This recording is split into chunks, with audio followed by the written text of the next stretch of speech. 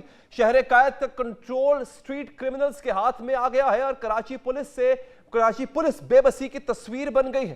خون کے پیاسے ڈاکو درندوں کی طرح گلی محلوں میں دندناتے پھر رہے ہیں اور ڈکیتی مزاحمت پر نہتے شہریوں کی جانیں لے رہے ہیں. کوئی دن خالی نہیں جاتا جب کوئی لاش نہیں گرتی. آج بھی گلشن معمار میں ڈاکوؤں نے امجد نامی شہری کو موت کے گھاٹ اتار دیا. اعداد و شمار کے مطابق رمضان المبارک کے درمیان اسٹریٹ کرائم میں شدت آ گئی.